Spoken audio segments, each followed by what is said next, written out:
Iran के drone, Jordan में deep strike, revolutionary guard के रॉकेट और बहरीन में बारूदी तांडव, मुश्तबा के लड़ाकों का कुवैत में कहर।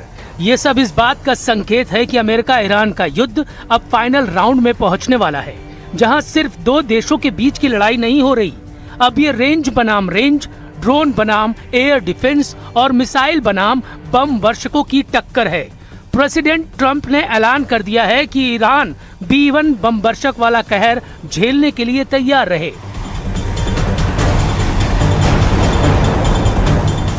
ईरान पर ट्रंप 13,600 किलोग्राम का बम फोड़ने जा रहे हैं।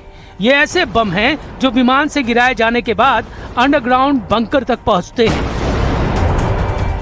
इससे ऐसा धमाका होता है जिसकी वजह से इन्हें बंकर बस्टर बम कहा जाता है, यानी ऐसा बम जिसके विस्फोट से पिकैक्स पहाड़ के परखचे उड़ जाएं। लेकिन ट्रंप ने ईरान के अंदर अंडरग्राउंड ऑपरेशन का ऑर्डर रिलीज किया है, जिसका मकसद पिकैक्स पहाड़ को उखाड़कर ईरान का यूरेनियम हासिल करना है। लेकिन ट्रंप के मिशन का पता चलते ही ईरान इतना बौखला गया है कि बारूद की डोज को जस्ट डबल कर दिया है। ईरान फुल फॉर्म में हमले कर रहा है, बिना रहम किए ट्रंप से हिसाब ले रहा है।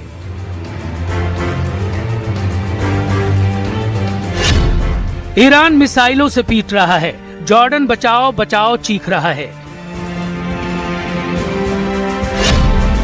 ईरान ड्रोन बमों की बौछार कर रहा है, बहरीन रहम रहम गिड़गिड़ा रहा है।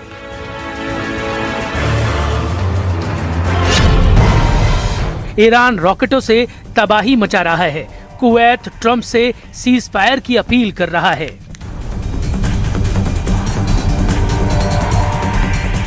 ईरान के जितने दुश्मन हैं, सब सरेंडर मोड में आ चुके हैं।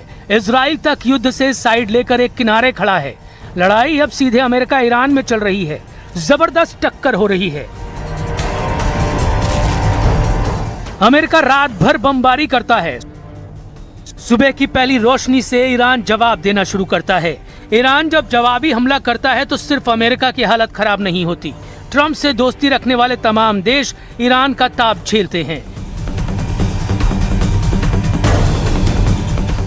ईरान पर अमेरिका के जितने बम गिरे हैं, ऐसे हर धमाके ने अब खाड़ी देशों के मिसाइल डिफेंस सिस्टम का पुर्जा ढीला कर दिया है। ओमान से कुवैत तक, बहरीन से सऊदी अरब तक हर मिसाइल हमले ने ट्रंप को ईरान पर नया प्लान बनाने पर मजबूर कर दिया है। यही वजह है कि ट्रंप ने ईरान को घेरने के लिए अब अपने सबसे विनाशकारी हथियार को उड़ाना शुरू कर दिया है। ब्रिटेन के RAF फेयरफोर्ड एयरबेस से अमेरिकी B-1 स्ट्रेटेजिक बॉम्बर उड़ान भरते देखे गए हैं। ट्रंप के ईरान के पिकैक्स माउंटेन को निशाना बनाने की धमकी के बाद ब्रिटेन के RAF फेयरफोर्ड एयरबेस पर हलचल तेज हो चुकी है और अमेरिकी B-1 स्ट्रेटेजिक बॉम्बर के उड़ान भरने की तस्वीरें वायरल होनी शुरू हो गई हैं। CNN की रिपोर्ट के मुताबिक अमेरिका यूरोप में तैनात अपने F-16 और F-35 लड़ाकू विमानों को भी पश्चिम एशिया में भेजने का प्लान बना चुका है। इसके साथ ही एयर टू एयर रिफ्यूलिंग विमान भी ईरान के आसपास भेजे जा सकते हैं। इस बीच इजराइल का बेन गुरियन इंटरनेशनल एयरपोर्ट भी एक मिलिट्री बेस बन चुका है। यहाँ पहले भी अमेरिकी सेना के जंगी हथियार तैनात रहे हैं, लेकिन अब तो इनके वीडियो खुद अमेरिकी मीडिया जारी कर रहा है। इसकी वजह ट्रंप पहले ही साफ कर चुके हैं। ट्रंप तब तक ईरान को बम से मारेंगे जब तक वो उनकी शर्तों पर सरेंडर नहीं करता। Mr. President, there are no signs that Iran is ready to stop fighting. So what is the plan? Is the plan to just keep bombing until they give up? There are no signs. What, do you know something that I don't know? So talks are still possible? Do you know something that I don't know? Do you know something I don't know? Well, tell us. I will tell you. They want to desperately meet, and until they're ready to meet in a meaningful way, we have no interest in even. Trump अगर बमों के जोर से Iran का surrender चाहते हैं तो supreme leader Mushtaba उनके मंसूबे पूरे नहीं होने देने की गारंटी ले रहे हैं। अमेरिका को रोकने के लिए अब ईरान ने बॉर्डर के इलाकों को पुख्ता सिक्योरिटी जोन बनाना शुरू कर दिया है।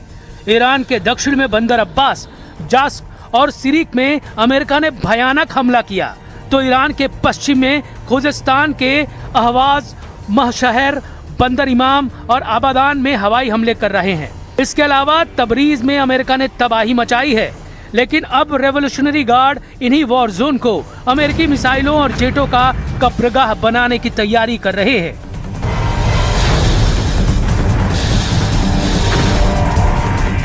वैसे भी ट्रंप अब ईरान में अपना एक भी मिशन कंप्लीट नहीं कर पाए, इसलिए ईरान उनके ऑपरेशन पिकैक्स की हवा खराब करने का पक्का बंदोबस्त कर रहा है। ट्रंप कहां-कहां फेल साबित हो चुके हैं, उसे पहले जान लेते हैं। उनका पहला मकसद ईरान के परमाणु कार्यक्रम को जड़ से उखाड़ना, मतलब पूरी तरह से खत्म कर देना। लेकिन क्या ऐसा हुआ? 400 किलो संवर्धित यूरेनियम को लेकर अब भी सवाल उठ रहे हैं, इसलिए ये मकसद नाकाम ही दिख रहा है, क्योंकि ट्रंप फोर्स को ईरानी यूरेनियम की करेक्ट लोकेशन तक शायद ही पता है। ट्रंप का दूसरा मकसद ईरान के मिसाइल जखीरे को मिटा देना, लेकिन ईरान के कमांडर दावा कर रहे हैं कि उनके पास इतनी मिसाइल है कि ईरान 20 साल तक लगातार युद्ध लड़ सकता है, इसलिए ये मकसद भी फेल हो गया। ट्रंप का तीसरा मकसद ईरान में बगावत करवा के तख्ता पलट करना था, लेकिन मुस्तफा खamenei ने ईरान के सर्वोच्च नेता का पद बखूबी संभाल लिया है और ईरान की मिलिट्री लीडरशिप भी कायम है, यानी ट्रंप के तीनों मकसद नाकाम साबित हुए हैं। ईरान ये वादा कर रहा है कि ट्रंप जितनी भी प्लानिंग करना है करते रहें, उनकी धमकियों और धौस से ईरान डरने वाला नहीं। ट्रंप को अगर ईरान में कुछ हासिल होगा तो वो हार है।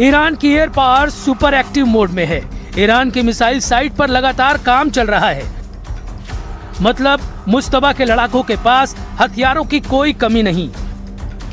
वहीं ट्रंप का वॉर बजट इतना बढ़ चुका है कि उनकी हालत खराब है। अमेरिकी रक्षा मंत्री पीट हेगसेथ ने कहा कि ईरान में अमेरिका के युद्ध का खर्च अब तक 37.5 अरब डॉलर पहुंच चुका है। ट्रंप युद्ध के लिए तुरंत फंड की भी मांग कर रहे हैं, लेकिन अमेरिकी सांसदों ने इसका विरोध किया है। ट्रंप ने जून 2025 में कांग्रेस से करीब 87.6 अरब डॉलर फंड रिलीज करने की डिमांड रखी है, मतलब 37.5 अरब डॉलर फूंक चुके ट्रंप ईरान युद्ध में अभी दोगुना खजाना लुटाने का रिस्क लेने जा रहे हैं।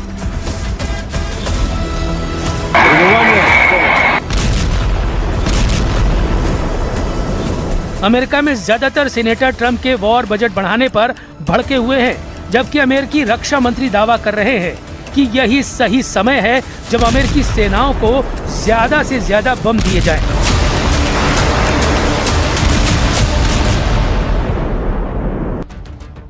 ईरान के परमाणु कार्यक्रम को खत्म करने पर अड़ा अमेरिका अब सऊदी अरब को एटमी पावर बनाना चाहता है। ट्रंप ने सऊदी अरब के साथ परमाणु समझौते को औपचारिक रूप से मंजूरी दे दी है। ये डील हुई तो सऊदी अरब को अमेरिका से मिलेगा एक सिविलियन न्यूक्लियर प्रोग्राम और फिर सऊदी अरब यूरेनियम संवर्धन भी कर पाएगा।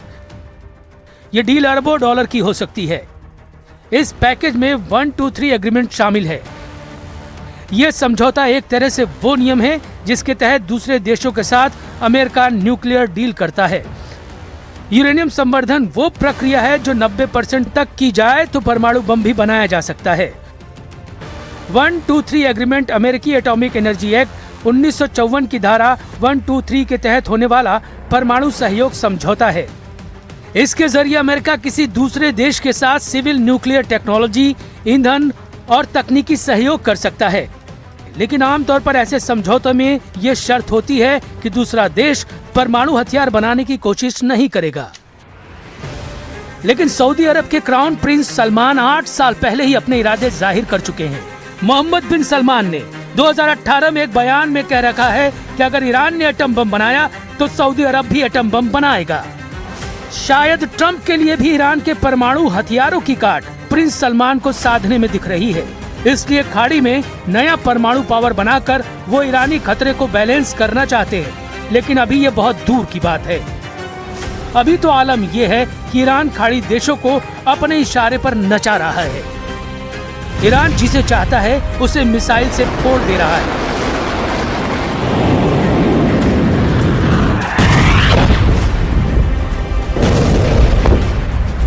सऊदी अरब एटमी पावर बनने का पहला कदम उठाता भी है तो ईरान उसे बख्शने वाला नहीं। दोनों मुल्कों की पुश्तैनी दुश्मनी का ये राउंड सबसे खौफनाक होगा, क्योंकि ईरान के पास युद्ध में एक तरफा बढ़त है तो सऊदी अरब के पास ट्रंप का फुल बैकअप, यानी अरब वर्ल्ड का युद्ध भी जबरदस्त और विनाशकारी साबित हो सकता है।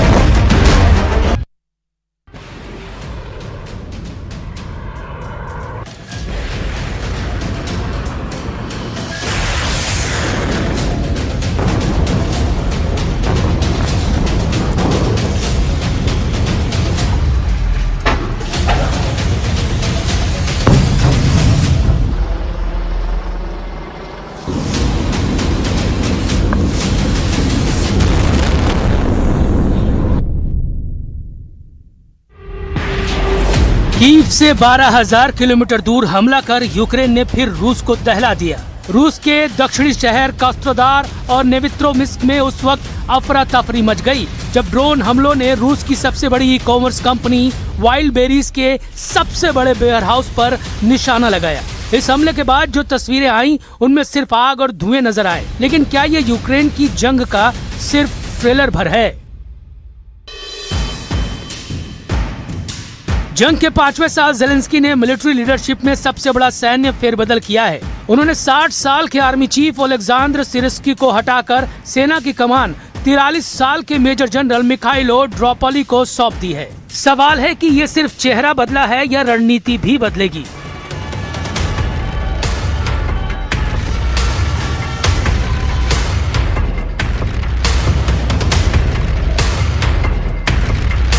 ये सिर्फ कमांडर का बदलाव नहीं, ये यूक्रेन की पूरी युद्ध नीति का टर्निंग पॉइंट हो सकता है। सिरस्की की पुरानी स्टाइल कमान पर लंबे समय से सवाल उठ रहे थे। ऊंचे नुकसान, धीमा पलटवार और टेक्नोलॉजी से दूरी।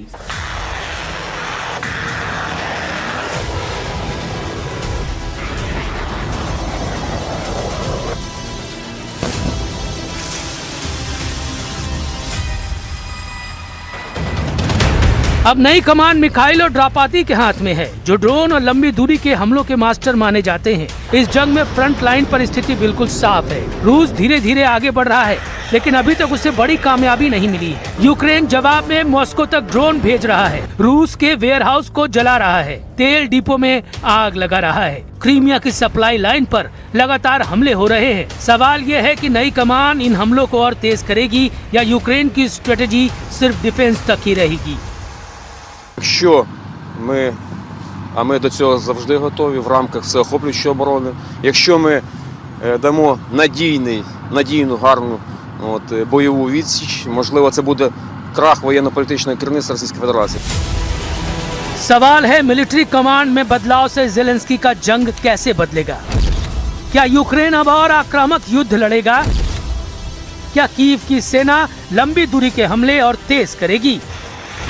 अभी कीव की सेना लंबे रेंज ड्रोन और मिसाइलों से रूस के अंदर तक पहुंच रही है। मॉस्को के आसपास के इलाकों में लॉजिस्टिक हब, तेल भंडारण और एयर डिफेंस सिस्टम पर लगातार हमले हो रहे हैं। ग्राउंड रियलिटी ये है कि फ्रंट लाइन पर अब भी रूस का कब्जा है। सुमे, खार्किव और डोनेट्स्क के इलाकों में लड़ाई थमी नहीं है। कई रिपोर्ट में दावा किया गया है कि पुतिन इन इलाकों को बफर जोन बनाना चाहते हैं। यूक्रेन के नए कमांडर अगर लंबी दूरी के हमलों को और तेज करते हैं तो रूस का जवाब भी उतना ज्यादा भयानक हो सकता है। ऐसा मॉस्को पर यूक्रेन के हमले के जवाब में रूस ने जंग का जवाबी ट्रेलर सुमे में दिखा दिया, जब रूस ने यूक्रेन के पैटर्न पर ही ड्रोन हमले कर पूरे इलाके में अफरा तफरी मचा दी। मतलब मॉस्को इस जंग को और महंगा और खूनी बना सकता है। Продовжуємо цілком справедливо відповідати Росії на її війну і на удари по українській інфраструктурі. Сьогодні є ураження поблизу Москви, також в Тамбовському регіоні. Це російська логістика, зокрема склади, через які постачали засоби для війни, навігаційне обладнання, комплектуючі для виробництва дронів і інше.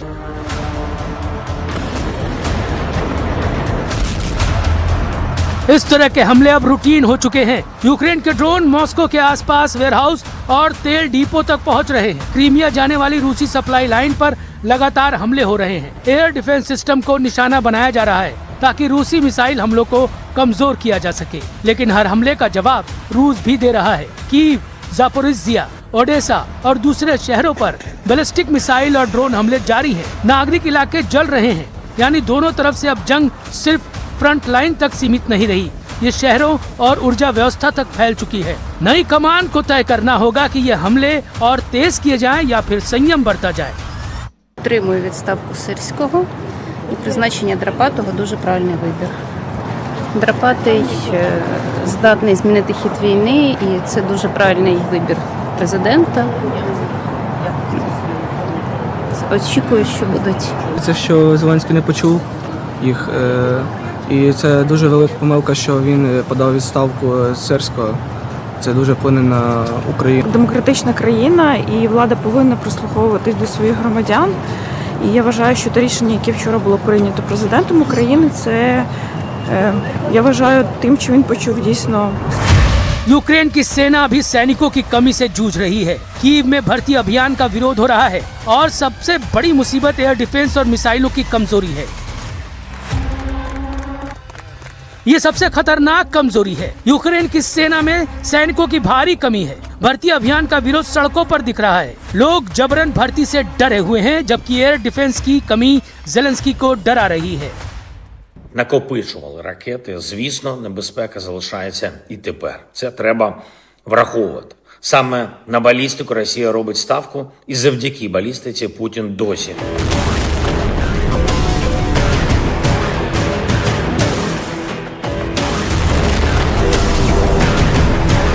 नतीजा ये हो रहा है कि रूस की मिसाइल और ड्रोन हमले शहरों तक पहुंच जा रहे हैं। कीव में इमारतें तबाह हो रही हैं, पावर प्लांट निशाना बनाए जा रहे हैं। नई कमान के सामने सबसे बड़ी चुनौती यही है, कम सैनिकों और सीमित एयर डिफेंस के साथ कैसे लड़ाई लड़ी जाए। अगर ये समस्या हल नहीं हुई तो लंबे रेंज के हमले भी लंबे समय तक चल नहीं पाएंगे, जिसका नुकसान यूक्रेन के शहरों को उठाना पड़ रहा है। मॉस्को की मिसाइल कीव को बर्बाद कर रही है। ड्रोन हमले यूक्रेन के शहरों को जला रहे हैं। लंबे युद्ध की वजह से न सिर्फ सेना दबाव में है, बल्कि अर्थव्यवस्था पर भी बोझ गहरा हो गया है। इस बीच पुतिन अपने सहयोगियों को यूक्रेन युद्ध में मदद के लिए धन्यवाद दे रहे हैं।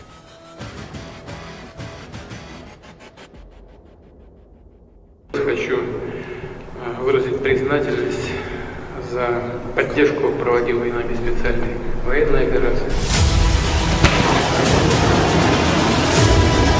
रूस के लगातार हमलों से यूक्रेन का नुकसान रोजाना बढ़ रहा है। रूस की बैलिस्टिक मिसाइलें और ड्रोन यूक्रेन के शहरों को निशाना बना रहे हैं। नागरिक इलाकों में तबाही हो रही है। ऊर्जा संकट गहरा रहा है। अर्थव्यवस्था दबाव में है। ऐसे में यूक्रेन को मदद की जरूरत सबसे ज्यादा है और इसी जरूरत को पूरा करने का वादा पश्चिमी देशों ने किया है।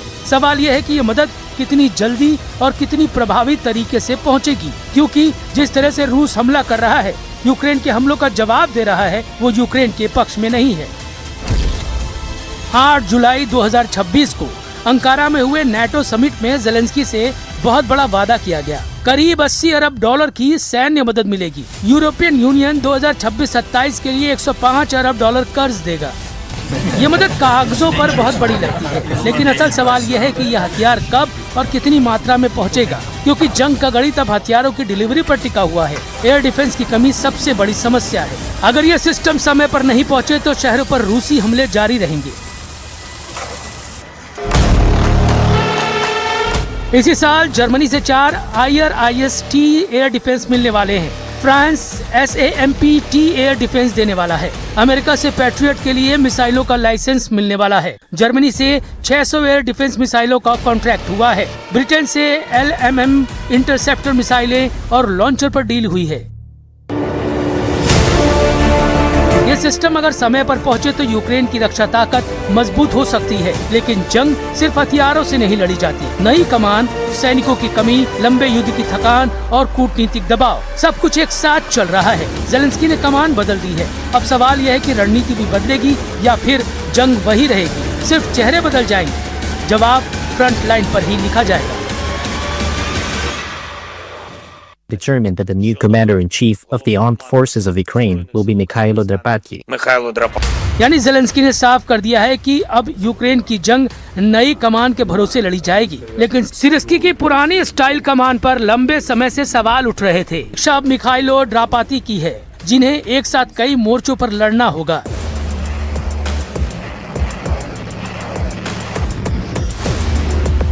एक तरफ रूस लगातार मिसाइलों और ड्रोन से यूक्रेन के शहरों को निशाना बना रहा है, दूसरी तरफ फ्रंट लाइन पर रूसी सेना धीरे धीरे दबाव बढ़ा रही है। ऐसे में नई कमान के सामने सबसे बड़ा सवाल यही है कि सीमित संसाधनों के साथ रूस की बढ़त कैसे रोकी जाए।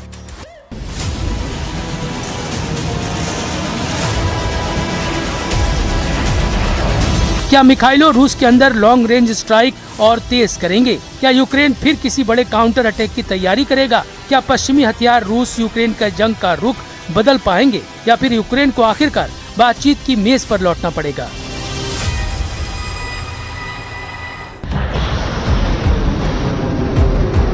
जंग का 5वां साल बता रहा है कि अब सिर्फ टैंक और तोपें फैसला नहीं करेंगी। ड्रोन, मिसाइल, आर्टिफिशियल इंटेलिजेंस और लॉन्ग रेंज स्ट्राइक इस युद्ध की नई पहचान बन चुके हैं। जो देश सप्लाई लाइन तोड़ेगा, जो दुश्मन की अर्थव्यवस्था और सैन्य ढांचे पर ज्यादा दबाव बनाएगा, बढ़त उसी के हाथ में होगी। लेकिन एक सच ये भी है कि हर हमले की कीमत आम नागरिक चुका रहे हैं। दोनों देशों के शहर निशाने पर हैं, बिजली घर जल रहे हैं, हजारों परिवार उजड़ चुके हैं और युद्ध हर गुजरते दिन के साथ और महंगा होता जा रहा है। नई कमान, नई रणनीति या फिर वही पुराना युद्ध? ज़ेलेंस्की ने चेहरा बदल दिया है। अब दुनिया की नजर इस बात पर होगी कि क्या नई कमान जंग का समीकरण बदल पाएगी या फिर यूक्रेन रूस युद्ध अपने 6ठे साल की ओर उसी खून खराबे के साथ बढ़ता रहेगा। फिलहाल इसका जवाब किसी प्रेस कॉन्फ्रेंस में नहीं, बल्कि डॉनबास, सुमे, खार्किव और मॉस्को के आसमान में उड़ते ड्रोन तय करेंगे।